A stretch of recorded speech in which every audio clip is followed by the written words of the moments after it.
Hello everyone, PIB daily discussion series के अंदर आप सबका स्वागत है। और देखो, आप सिर्फ और सिर्फ वीडियो के थ्रू यदि ऐसा कोशिश कर रहे हो कि आप याद रख पाओगे तो ये आपके लिए पॉसिबल नहीं होगा, क्योंकि आपको साथ साथ में जब नोट्स नहीं बनाओगे, खुद के हाथ से चीज़ों नहीं लिखोगे, तब तक आप रिकॉल कैसे कर पाओगे उन चीज़ों को। बार बार आप देखोगे नहीं, रिवाइज नहीं करोगे। तो देखो, वीडियो इतना लंबा होता है कि उसको लेंथी को आप है ना इस तरीके से ऐसे नहीं कर सकते कि आप सोच के बैठ रहे हो कि उसको ही वापस देख लूंगा। और आपकी मेमोरी है तो इसी तरीके से होती है कि इतने सारी चीज़ें, इतने सारा नॉलेज, आपको ऑप्शनल वगैरह बहुत सारी चीज़ें पढ़नी होती हैं। और उसके साथ में यदि आप ऐसे सोच रहे हो कि मैं यही चीज़ें लंबे टाइम तक याद रख लूँगा या रख लूँगी, तो आपके लिए पॉसिबल नहीं होगा। आप नोट्स बनाओ शॉर्ट के अंदर, जैसे मतलब आज देखो, ये जैसे ये 8-9 आर्टिकल है, आयुष ग्रिड है, तो इसके ये पुरानी चीज़ है, तो इसके अंदर ना एक दो यदि आपको पॉइंट मिल रहे हैं तो उसको लिख लो। फिर जैसे ये काला नमक चावल वाली खेती है, तो ये जीआई टैग है या नहीं है, ये लिखा, एक लाइन के अंदर खत्म कर दिया उसको। इतनी ज़्यादा चीज़ें करने की ज़रूरत नहीं है आपको कि उसको इतना लेंदी बना रहे हो कि दिमाग के अंदर ऐसे सोच रहे हो कि मुझे पता है कि बहुत सारे लोग हैं वो परेशान हैं इन चीज़ों से। आप थोड़ा-सा तो खुद का दिमाग लगाओ कि ये ज़्यादा इम्पोर्टेंट है या नहीं है, ठीक है? मैं कोशिश करता हूँ कि लगभग है ना, जो थोड़ी बहुत पॉसिबिलिटी है तो उसको भी मैं लेके आता हूँ, लेकिन जो कम इम्पोर्टेंट है उनको आप छोड़ भी सकते हो, ठीक है? तो ऐसा कोशिश किया करो। देखो, आज बहुत सारे आर्टिकल हैं, लगभग 9 इसके अंदर दे रखे हैं, छोटे-मोटे 1-2 और होंगे, ठीक है? तो उसको भी मैंने इंक्लूड किया है वैसे तो। और देखो, आपको यदि वीडियो का पता नहीं चल रहा है, एक कमेंट और था कि आपको वीडियो का पता नहीं चल रहा है कि कब आ रहा है, तो आप बेल आइकन वगैरह दबा सकते हो, या आपको ऐसे लग रहा है कि हम लाइव आ रहे हैं तो लाइव नहीं आते हैं, ये सिर्फ रिकॉर्डेड ही क्लास होती है, तो आप उस तरीके से आप देख सकते हो। लगभग ये 8 बजे आती है, कभी-कभी ये थोड़ा जल्दी भी हो जाता है, कभी लेट हो जाता है, थोड़ा वो चलता है, ठीक है? तो देखो, अभी फ्रीडम 20 करके हमारा कोड चल रहा है, और 15 अगस्त के लिए अभी ऑफर चल रहा है। हमारी ऐप है स्टडी विद डीजे, यहाँ पे बहुत सारे कोर्सेज अवेलेबल हैं। आप अभी 15 अगस्त के लिए ऑफर है तो इसका फ़ायदा उठा सकते हो। और देखो, मेंस आंसर राइटिंग हो गया या फिर हिंदी लिटरेचर की आंसर राइटिंग हो गई, तो ये आंसर राइटिंग के अलग अलग कोर्सेज चल रहे हैं आपको, आपके लिए अभी। और फिर उसके बाद में जो आईआर है, साइंस टेक है, इनके लिए कॉम्बो कोर्सेज वगैरह बना रखे हैं। इंटरनल सिक्योरिटी, डिजास्टर मैनेजमेंट, इन सब के लिए कॉम्बो कोर्स है, बहुत ही मिनिमम प्राइस के अंदर है। आप जाके, हमारी ऐप है वहाँ पे जाके विजिट करके आप देख सकते हो। तो देखो, आज पहला आर्टिकल है आयुष ग्रिड, इसके बारे में है। देखो, आयुष का मतलब हम समझते हैं कि जैसे आयुर्वेद वगैरह हो गए, ये सब है ना, यूनानी सिद्धा वगैरह, ये सब पुरानी टेक्नोलॉजी थी, ठीक है? मतलब चिकित्सा की नई पुरानी पद्धतियां थी। लेकिन इनको क्या है कि अब नई पद्धतियां हैं, इनके साथ में थोड़ा सा जोड़ा जा रहा है। आयुष ग्रिड का मतलब ही यही है कि जो टेक्नोलॉजी का यूज में, मतलब एआई का, मशीन लर्निंग का, इन सब का यूज में लेके और आयुष को एक साथ में जोड़ना, लोगों तक पहुंच बढ़ाना, ये सारी चीजें।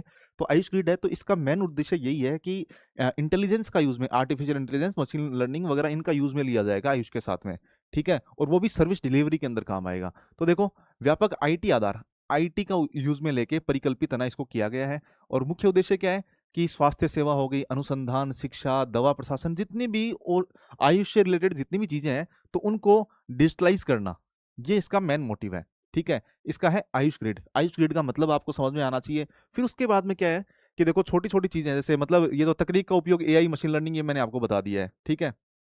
पारदर्शिता होगी, इससे ये सब हो गया। अब देखो, छोटी-छोटी चीज़ें हैं, देखो इसके अंदर अलग-अलग पहल हैं, मतलब चॉइस अलग-अलग पहल हैं जो आयुष ग्रिड के तहत है ना, जैसे ऑनलाइन मशीन लर्निंग, आईटी वगैरह का यूज़ में लेके, और चॉइस प्लेटफ़ॉर्म है, ई-गवर्नेंस के प्लेटफ़ॉर्म है, इनका विकास किया गया है। तो इसको प्लेटफ़ॉर्म के बारे में थोड़ा-थोड़ा बता रखा है कि कौन-कौन से प्लेटफ़ॉर्म हैं, उनके बारे में बता रखा है। आप ऊपर-ऊपर से देखना, नोट्स के अंदर इनको नहीं लिखना है, ठीक है? अब देखो, आयुष अस्पताल मैनेजमेंट इंफॉर्मेशन सिस्टम है ये, ठीक है? Ayush hospital management information system है। तो इसमें क्या है कि इसको डिजिटल वगैरह बनाने के लिए आयुष्मान डिजिटल भारत मिशन है ना, उसके तहत ये अनुरूप इसको बनाया गया है। फिर उसके बाद में मतलब हॉस्पिटल का मैनेजमेंट कैसे करना है, वो है इसके अंदर। फिर माई आयुष इंटीग्रेटेड सर्विस पोर्टल है, तो ये एक मेन पोर्टल है इसका आयुष का, तो वो भी इसके तहत ही है। किसके तहत? आयुष ग्रिड है, तो उसके तहत चॉइस जो अलग अलग प्लेटफॉर्म बनाए हुए हैं, उसके तहत आता है। फिर उसके बाद में ये मेन प्लेटफॉर्म यही है इसका आयुष का। फिर उसके बाद में आयुष अनुसंधान पोर्टल है कि कौन कौन से रिसर्चेस वगैरह किए गए हैं, तो उनके लिए ये अनुसंधान पोर्टल वगैरह हो गया कि कौन कौन से रिसर्च है, पब्लिकेशन है, वो कौन कौन से हैं उनके बारे में।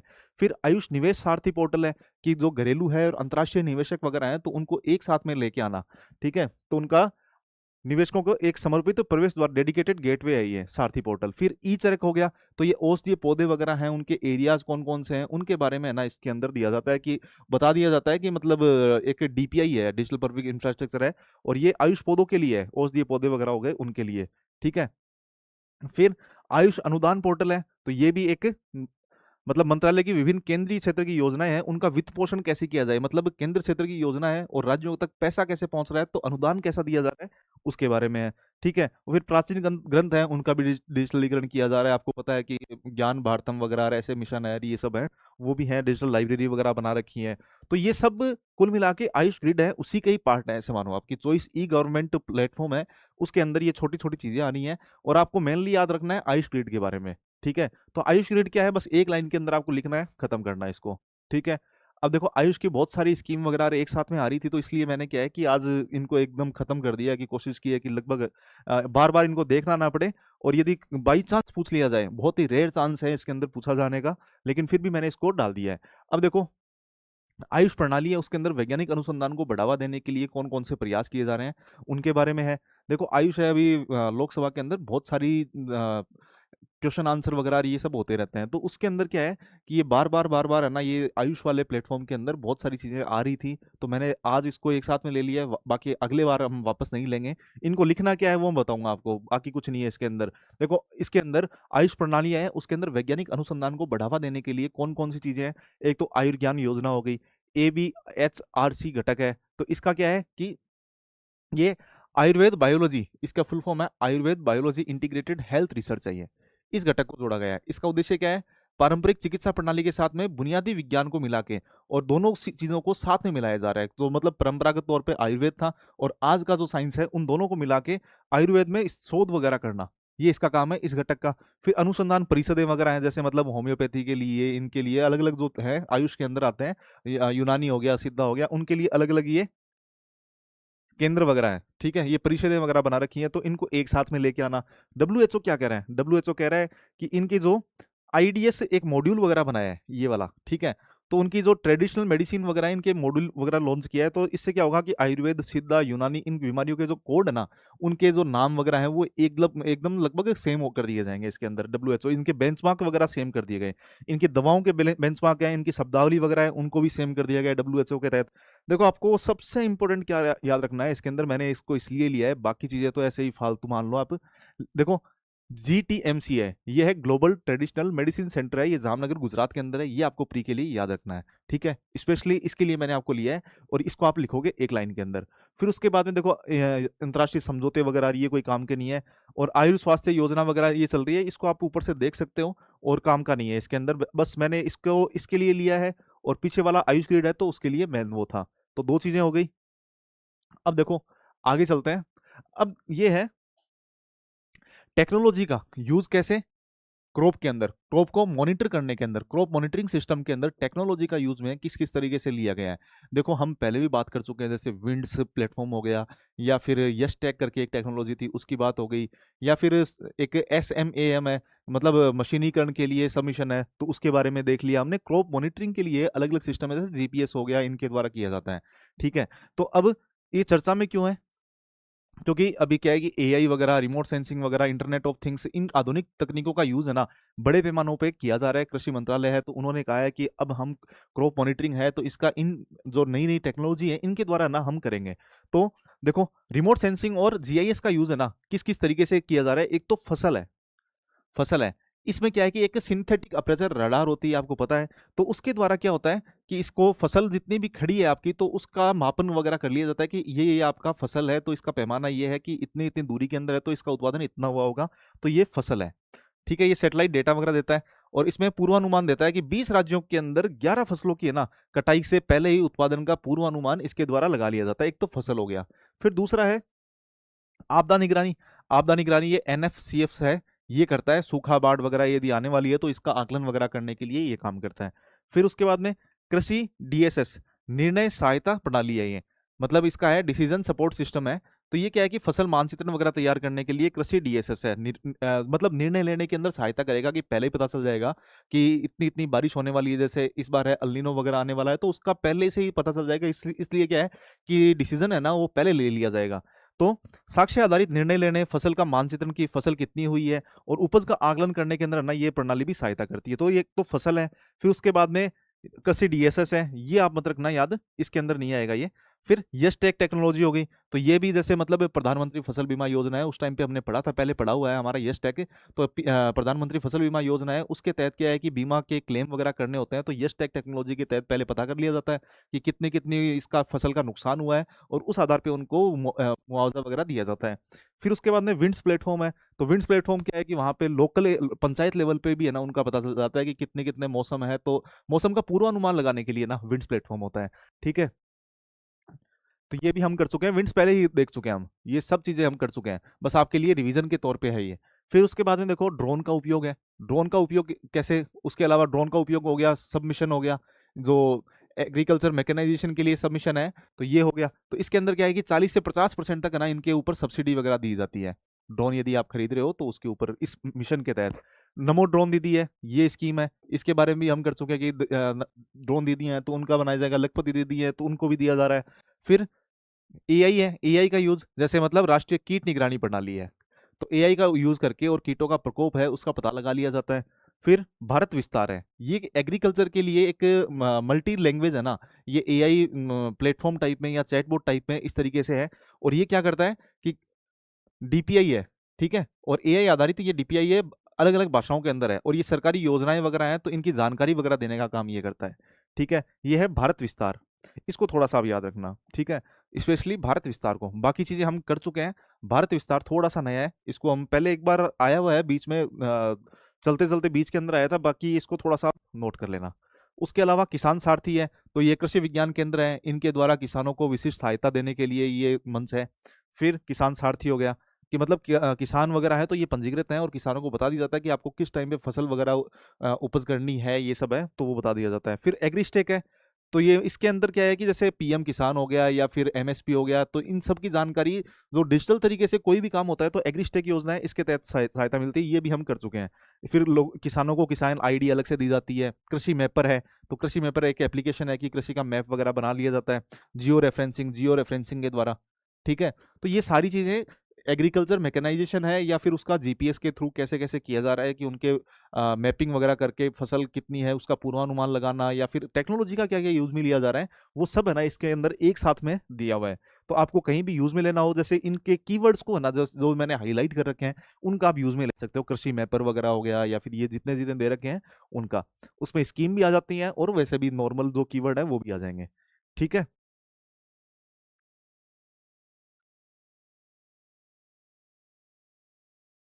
अब देखो अगला आर्टिकल है, ये नॉर्थ ईस्ट के अंदर केमिकल अगरवुड तेल है, अगरवुड तेल है, इसके क्षेत्र के अंदर भारत की संभावनाएं वगैरह है, तो इसके लिए शिखर सम्मेलन चल रहा है। तो ये अगरवुड तेल क्या है कि एक परफ्यूम वगैरह बनाने के लिए, परफ्यूम हो गया या फिर अगरबत्ती वगैरह हो गई, इस तरीके से जो सेंटेड कोई मटेरियल बनाना है, तो परफ्यूम बनाने के लिए एक पेड़ होता है, ऐसे मानो आप, ये नॉर्थ ईस्ट के अंदर पाया जाता है स्पेशली, स्पेशली मतलब जैसे असम हो गया, त्रिपुरा हो गया, यहाँ पे ज्यादातर मिलता है ये अगरवुड तेल है। तो इसकी संभावनाओं के निर्यात वगैरह इसकी बात चल रही है, और 96% है ये अगरवुड है, तो ये नॉर्थ ईस्ट के अंदर ही पाया जाता है, ये इसके अंदर वैसे ही बता रखा है ऊपर ही। ठीक है, तो अगरवुड के बारे में थोड़ा सा हम देख लेते हैं। ये बहुत कीमती है, पहली बात, खुशबूदार है और राल युक्त है, रेजिन्स होते हैं इसके अंदर, मतलब ऊपर ऐसे मतलब खुरदरा टाइप में इस तरीके से उसके पेड़ के ऊपर रेजिन होगा, तो वो कह रहा है ये। ठीक है, फिर अगरवुड है ना चिप्स और अगर ऑयल, इसके प्रोसेस के अंदर है ना किया जाता है इसका यूज में, और परफ्यूम वगैरह बनाने, अगरबत्ती वगैरह या प्रीमियम सुगंध फ्रेग्रेंस के लिए ना इसका यूज में लिया जाता है, और नॉर्थ ईस्ट के अंदर ये 96% तक पाया जाता है। ठीक है, और उसके अलावा जैसे सर्टिफिकेट ऑफ ओरिजिन वगैरह है, सर्टिफिकेट ऑफ ओरिजिन ये मैं पहले बता चुका हूँ आपको, ठीक है, कि कहाँ से इसका उत्पादन वगैरह हुआ है, तो उसका क्या है कि जो बाहर भेजना होता है तो उससे थोड़ा सा आइडिया लगता है कि आपको विदेशों के अंदर यदि निर्यात करते हैं या फिर हम आयात करते हैं, तो उससे हमें पता चलता है कि ये ओरिजिनली यहाँ का ही है या फिर इंडिया का ही है या कहाँ का है, दूसरी जगह से आयात करके हमने किसी को निर्यात नहीं किया, कुल मिला के ये है। ठीक है, तो इसका डिजिटलीकरण करण वगैरह किया गया है। त्रिपुरा वगैरह है, देखो कहाँ कहाँ पे है, असम है, त्रिपुरा है, मणिपुर, नागालैंड और मेघालय यहाँ पे भी है। ठीक है, तो ऐसे कुछ जगह दे रखी है। तो ये अगरवुड के बारे में आपको थोड़ा सा कहीं पूछा जाए तो आपको नॉर्थ ईस्ट के बारे में ध्यान रखना है, और ये इसका काम क्या है ये याद रखना है बस। अब देखो अगला आर्टिकल है, ये रिवीजन पॉइंट ऑफ व्यू से ही है, हम पहले कर चुके हैं इसको, कि ग्राम सभा की एक रिपोर्ट वगैरह आई थी कि किस क्यों उनका पार्टिसिपेशन वगैरह लो क्यों है, इंडिया के अंदर ग्राम सभाओं की जो पार्टिसिपेशन है वो कम क्यों है। देखो आपको पता है कि 18 साल से ऊपर ग्राम सभा के अंदर कौन कौन शामिल होते हैं? जो 18 साल से जो वयस्क हैं, मताधिकारी हैं, वो इसके अंदर शामिल होते हैं, जो गांव के रहने वाले हैं। ठीक है। तो अब देखो इसका ग्राम सभा के अंदर भागीदारी कम है, तो उसके कारण क्या क्या है? तो सामान्य कारण तो देखो, आजीविका, कि आजीविका की वजह से मनरेगा में कोई काम कर रहा है या फिर बाहर भी कोई काम कर रहे हैं, तो वो नहीं पा पाते हैं। फिर व्यावसायिक बाधाएं अपने जॉब वगैरह के लिए। फिर अल्प जागरूकता, उनके अंदर जागरूकता वगैरह नहीं होती। ये तो नॉर्मल नॉर्मल है। इससे पहले वाला जो था उसके अंदर हमने थोड़ा सा एक टेक्निकल तरीके से चीजें भी देखी थी, जो पहले हमने आर्टिकल पढ़ा था उसके अंदर। तो अपर्याप्त सूचना तंत्र, इन्फॉर्मेशन ही नहीं होती कि ग्राम ग्राम सभा है तो उसका आयोजन वगैरह कब होगा। शिकायतों पे हल्की प्रतिक्रिया होती है, कि शिकायत यदि कोई करता भी है तो उसकी कोई प्रतिक्रिया वगैरह नहीं होती, तो ऐसे लगता है कि इसका सेंस ही नहीं है, यहाँ पे ग्राम सभा के अंदर जाने का कोई सेंस नहीं बनता है। उसके बाद में संबंधित अधिकारी हैं तो उन वही नहीं आते, तो हम क्यों जाएं? मतलब वीडियो वगैरह है या फिर ग्राम विकास अधिकारी जिसको कहते हैं, या फिर ग्राम सचिव कहते हैं कहीं पे, तो वो नहीं आए तो हम क्यों जाएं? फिर शासन के अंदर सीमित पारदर्शिता, शासन के अंदर पारदर्शिता ही नहीं है, चीजें आपके सामने रखी नहीं जाती कि कौन सा प्रोजेक्ट चल रहा है, उसके ऊपर कितना कितना पैसा खर्च हुआ है। तो उसको उनको लोगों को लगता है कि हम हमारी भागीदारी ही नहीं है, तो हम जाएं क्यों वहां पे? तो बैठकों में उठाए गए मुद्दों पे अपर्याप्त अनुवर्ती कार्यवाही और फॉलोअप कार्यवाही वगैरह ऐसे नहीं की जाती। यदि आप शिकायत भी करते हो तो उस पर कोई निवारण वगैरह नहीं किया जाता है। कुल मिला के बात यही है। ठीक है। तो महिलाओं की भागीदारी भी कम है, और उसका कारण क्या है? पारिवारिक जिम्मेदारियां रहती हैं महिलाओं पे, सामाजिक संकोच रहता है महिलाओं के अंदर, चर्चा के दौरान पुरुषों का प्रभुत्व रहता है, उस टाइम पे पुरुष ज्यादा बोलते हैं तो महिलाएं बोल ही नहीं पाती हैं। फिर प्रभावी भागीदारी के लिए सीमित अवसर, कि उनका अवसर है तो उनको सीमित मिलते हैं। तो ये क्या है कि इसके कारण है कि ग्राम सभा के अंदर भागीदारी कम होने के कारण है, और ये रिपोर्ट है। ठीक है। ग्राम सभा में अल्प भागीदारी पे एक रिपोर्ट थी, और उसके अंदर इसको दे रखा था। ये जून के अंदर आया था, 30 जून को रिपोर्ट आई हुई थी, और हमने पढ़ा है इसको पहले भी। तो इसका एक रिवीजन तरीके से हमने किया है। अब देखो, पहली बात है कि ग्राम सभाएं, इसके संवैधानिक प्रावधान वगैरह क्या है, ये आपको पता है कि 7वीं अनुसूची है, उसके अंदर ये राज्य सूची का विषय होगा। फिर अनुच्छेद आर्टिकल 243 बी है, तो उसके अनुसार क्या है कि SC ST और वंचित वर्ग में शामिल हैं और महिलाएं हैं जिनके नाम पे गांव की मतदाता सूची है ना पंजीकृत होती है। मतलब ग्राम सभा किसकी किस किस से मिलकर बनी होती है उसके बारे में बता रखा है। फिर उसके बाद में 243A है, इसके अंदर क्या है कि विधानमंडल को अधिकार देता है कि वे ग्राम सभा को शक्तियां, कार्य प्रदान करें, जिससे ग्रामीण लोकतंत्र, स्थानीय विकास और पंचायतों की जवाबदेही सुनिश्चित हो सके। तो वही है कि मतलब मतलब 243A है, तो उसके अंदर तो विधानसभा को अधिकार देता है कि आप ग्राम सभाओं का गठन करो और उनको शक्तियां वगैरह देने का काम। और दूसरा है कि बी है, तो उसके अंदर ग्राम सभा क्या है, उसके डेफिनेशन, उसके अंदर कौन कौन लोग शामिल होंगे उसके बारे में बता रखा है। तो ये आर्टिकल्स हैं, ये पॉलिटी के अंदर वैसे भी आप पढ़ते ही हो। अब ग्राम सभा को सुदृढ़ करने के लिए पंचायती राज मंत्रालय की अलग अलग पहले हैं, तो उनके बारे में एक साथ में दे रखा है। देखो, परामर्शिकाएं, एडवाइजरीज वगैरह जारी की जाती हैं। मतलब ग्राम सभा है तो उनका न्यूनतम कोरम कितना होना चाहिए, पहले तो आप ये डिसाइड करो कि न्यूनतम इतने परसेंटेज लोग, मतलब 1/3 है, इतने लोग आने ही चाहिए, तो उसको थोड़ा सा और अच्छा कर दो आप। फिर उसके बाद में नियमित कार्य सूचना, उनके जो ग्राम सभा के एजेंडा वगैरह क्या होना चाहिए, हर दिन का एजेंडा, वीकली एजेंडा, ये डिसाइड करने चाहिए। फिर उसके बाद में वार्ड सभा, महिला सभा, इस तरीके से क्या है कि ग्राम सभा के अंदर भी कुछ कुछ छोटी छोटी सभाएं होनी चाहिए, जो महिलाओं के लिए अलग महिला सभा हो गई, तो इससे क्या है कि उनकी भागीदारी वगैरह बढ़ेगी। तो ये बता रखा है। अब देखो, राष्ट्रीय ग्राम स्वराज अभियान है, राष्ट्रीय ग्राम स्वराज अभियान है, तो इसके अंदर केंद्र प्रायोजित योजनाएं हैं, निर्वाचित प्रतिनिधि हैं और अन्य हितधारक हैं, उनको प्रशिक्षण वगैरह देने का काम है ना इसके तहत किया जाता है। तो महिलाओं को या फिर अन्ना प्रतिनिधियों को सबको अन्ना प्रशिक्षण वगैरह देना है, तो उनके लिए है ये राष्ट्रीय ग्राम स्वराज अभियान है। इसके तहत जो पंचायतों के प्रतिनिधि हैं उनको दिया जाता है। फिर सशक्त पंचायत नेत्री, जो महिलाएं हैं, निर्वाचित महिलाएं हैं, तो उनको प्रतिनिधियों को थोड़ा सा आगे बढ़ाने के लिए, उनके उनके अंदर जैसे लीडरशिप क्वालिटीज हैं उनको डेवलप करने के लिए ये पंचायत नेत्री अभियान है, ये चलाया जा रहा है। फिर आदर्श युवा ग्राम सभा, तो युवाओं को ग्राम सभा के अंदर इंक्लूड करने के लिए विद्यालय स्तर पे ही, छोटे लेवल पे ही, मतलब जब 18 साल के नहीं हो रहे हैं तब भी उनको उस तरीके से एक माहौल वगैरह बनाया जाता है, जैसे युवा संसद होती है उसी तरीके से युवा ग्राम सभा हो गई।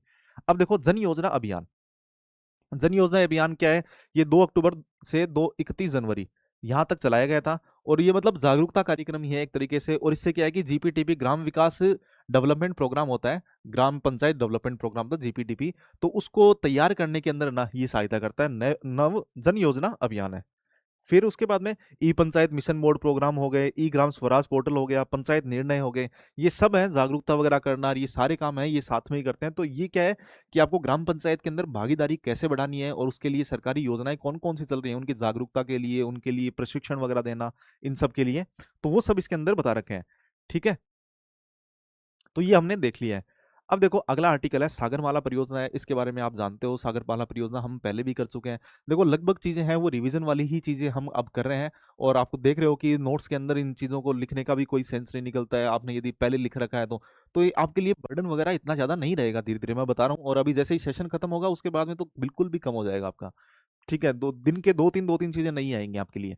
अब देखो सागरमाला परियोजना है, तो इसका स्तंभ क्या है, इसके अंदर कौन कौन सी चीजें आती हैं। देखो एक तो बंदरगाहों का है ना आधुनिकीकरण करना होता है, या फिर उसका जो एरिया है जो तटीय क्षेत्र है तो उसका विकास वगैरह करना है।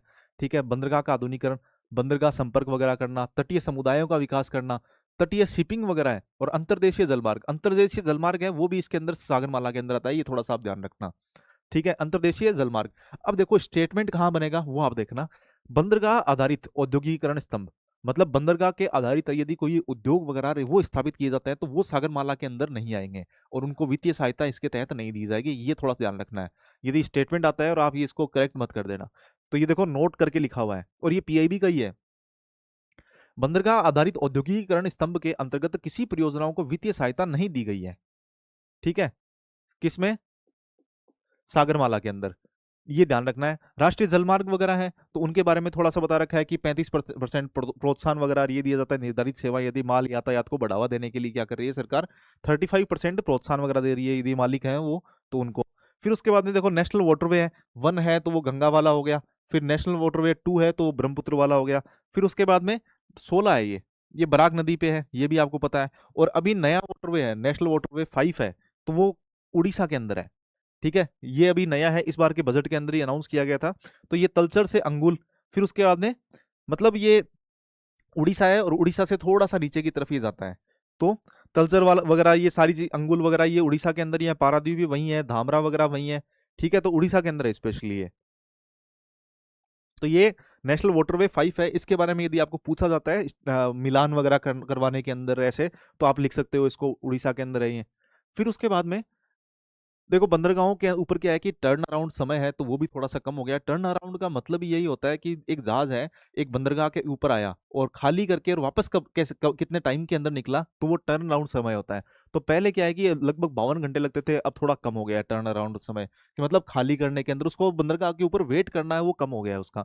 सीपीपीआई रैंकिंग है, देखो ये भी इंपॉर्टेंट है इसके अंदर। कंटेनर पोर्ट परफॉर्मेंस इंडेक्स है, इंडिया का कौन सा, जवाहरलाल नेहरू पोर्ट है, 22वें स्थान के ऊपर है ये। अब देखो इसके अंदर जैसे संघाई है तो उससे भी थोड़ा सा आगे चल रहे हैं हम, संघाई से भी आगे हैं, संघाई 23 पे है। और सिंगापुर है उसको भी टक्कर दे रहे हैं, सिंगापुर का जो पोर्ट है उसको 21वें स्थान पे है, हांगकांग है वो 9वें स्थान पे है। ये पीआईबी के अंदर डायरेक्टली दे रखा है। और आपको यदि ऐसे पूछा जाए कि हांगकांग का ये स्थान है, आप है ना सरप्राइज मत हो जाना एग्जाम के अंदर भी कि हम इतना क्यों याद रखें, लेकिन थोड़ा थोड़ा आपको आइडिया रहना चाहिए कि हाँ इंडिया का जेएनपी पोर्ट है, जवाहरलाल नेहरू पोर्ट है, तो ये 22 स्थान पे है, ये थोड़ा सा आप ध्यान रखोगे। अब देखो उसके अलावा भी है ना बहुत सारी चीजें रखी है, निजी निवेश वगैरह के लिए रो रो सर्विस हो गया, यात्री जेट्टी वगैरह हो गया।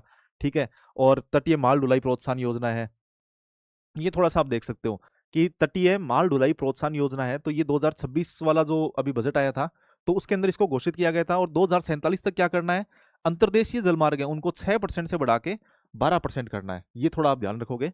देखो इसके अंदर ये वाला चीज इंपॉर्टेंट है, और ये वाली चीज इंपॉर्टेंट है।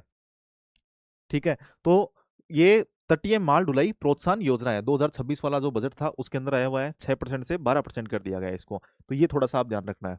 और उसके अलावा छोटी छोटी स्कीम वगैरह वो भी है कि कौन कौन से एक्ट वगैरह आ रखे हैं वो सब भी है, वो हमारे काम का नहीं है।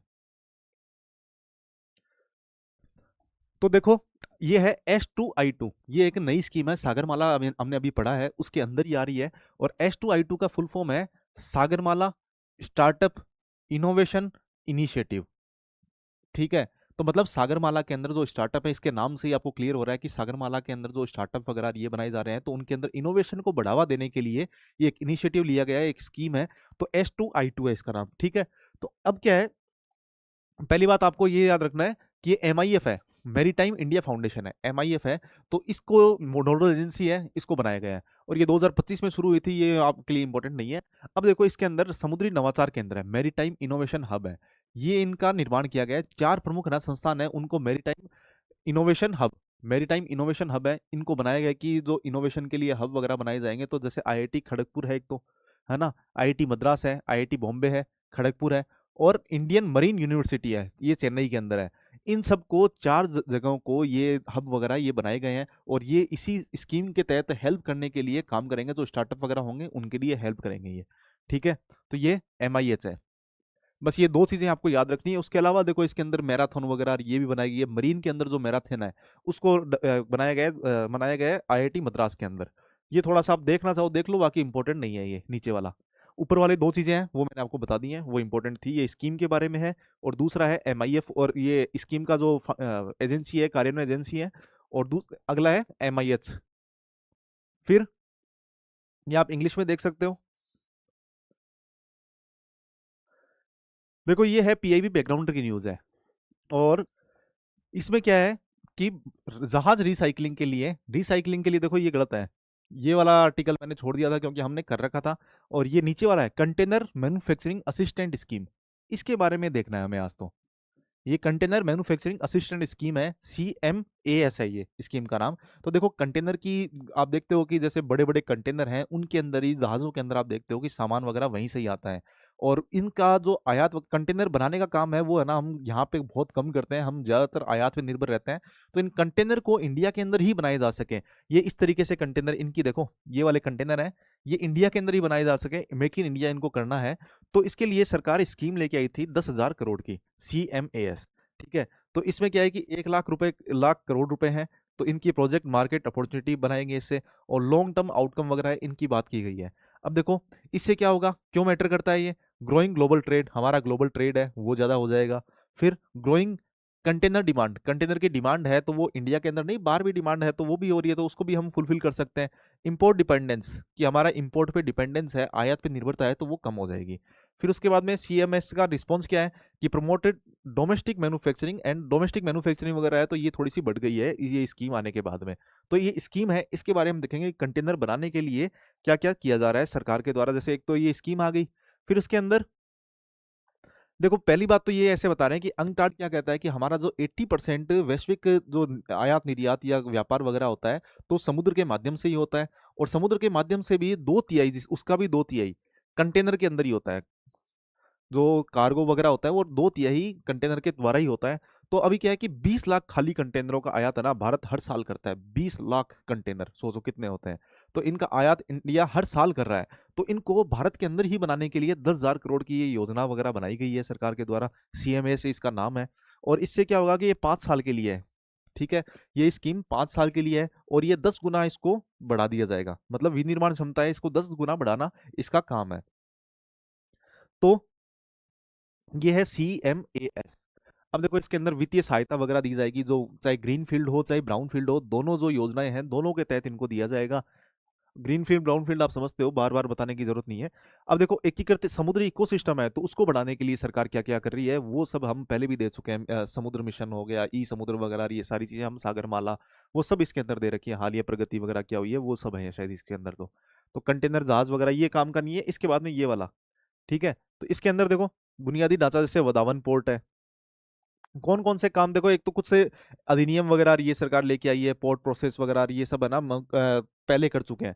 और ये भी हम कर चुके हैं, वदावन बंदरगाह है, गलाथिया बे है, तो यहाँ पे अंतरराष्ट्रीय ट्रांसशिपमेंट पोर्ट वगैरह बनाया जाएगा। टूना टेकरा टर्मिनल है, ये परियोजनाएं हैं। तो ये बहुत सारी परियोजनाएं हैं। इसके अंदर CPPI है, अभी जस्ट हमने पढ़ा है कि 3 भारतीय बंदरगाह है, तो उनको सीट्स के अंदर है, उस पर JNPT है तो 22वें स्थान पे, ये हमने देखा है।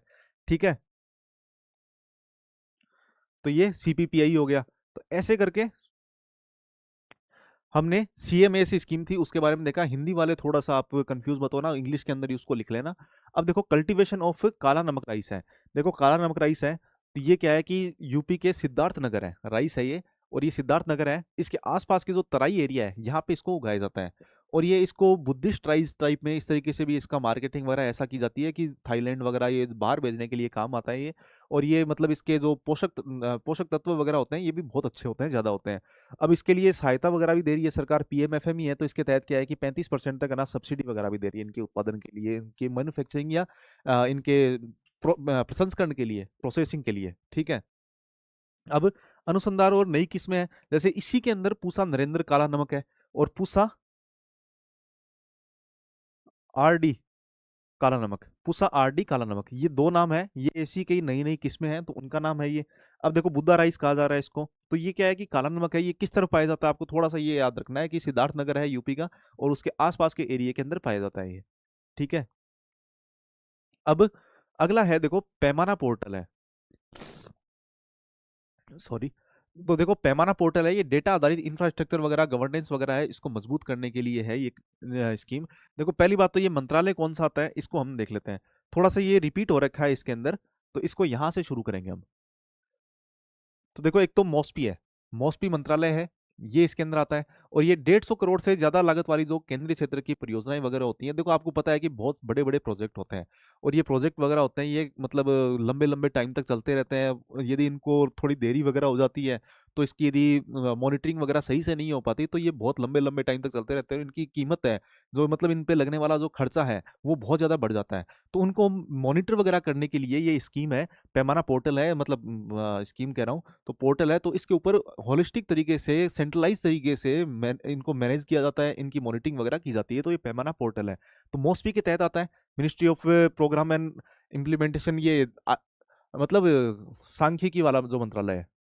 ठीक है। स्टैटिक एंड प्रोग्राम इम्प्लीमेंटेशन कहेंगे इसको। तो 150 करोड़ रुपए हैं, या उससे अधिक लागत वाले जो केंद्रीय क्षेत्र के जितने भी प्रोजेक्ट वगैरह हैं, तो इनकी निगरानी है ये इसी के ऊपर की जाती है।